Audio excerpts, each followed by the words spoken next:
يا هندسة، عارف إيه الفرق بين القطعة اللي بتطلع من الطبعة تحفة هندسية تفاصيلها مرسومة بالمسطرة، والكتلة العشوائية اللي قدامك دي اللي تحس إن الطبعة عملتها وهي بتمر بظروف نفسية صعبة؟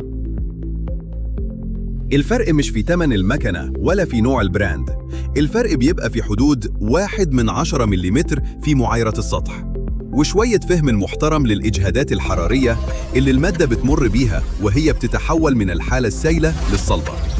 المشكلة إننا بنتعامل مع التكنولوجيا دي كأنها صندوق سحري، بندوس على الزرار فيطلع لنا مجسم بالبركة، مع إن الحقيقة هي سيمفونية من الديناميكا الحرارية والميكانيكا الدقيقة. وعشان نوقف نزيف البرنت فيلز ونبدأ نصنع بجد، كان لازم نوجد مكان بيفهم لغة المكنة دي وبيجيب لك أسرارها من قلب المعامل العالمية، بس بيرد عليها بالعربي وببلدي.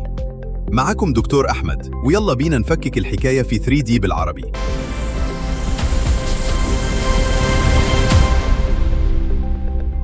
شوف يا هندسة، هنا مش مجرد قناة ريفيوهات بنفتح فيها علب المكن ونقول واو شكلها حلو. احنا هنا عشان نقفل الفجوة الأزلية بين النظرية بتقول ايه في المراجع الأكاديمية المعقدة وبين الواقع بيعمل ايه في الورشة لما المكنة تقرر تطلع بره النص وتعمل عليك حفلة.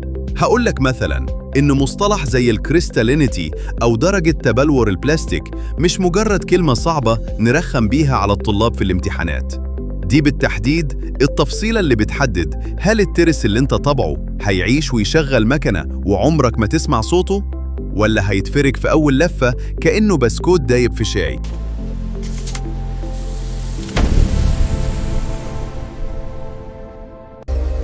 ركز في التفصيلة دي يا صديقي المبتكر. الميكانيكا بتتكلم بالورقة والقلم، احنا هنمسك المكنات دي نفككها حتة حتة عشان نفهم دماغها. هنعرف ازاي تظبط الجي كود والمعايير الهندسية بتاعتك عشان تخلي طبعة منزلية بسيطة تطلع لك سطح مجسم أملس ونظيف كأنه خارج من اسطمبة في مصنع ألماني. وهندخل سوا في أعماق النانو تكنولوجي عشان نشوف ازاي إضافات بسيطة على الخامات والفيلمنت ممكن تغير صلابة القطع المطبوعة وتفتح لك باب لبزنس حقيقي.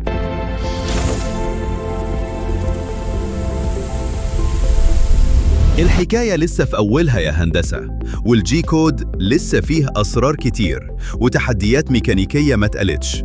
بس خليك فاكر دايماً، القدرة على تحويل فكرة مجردة في خيالك لمنتج حقيقي ملموس في إيدك هي القوة الحقيقية في العالم الجديد.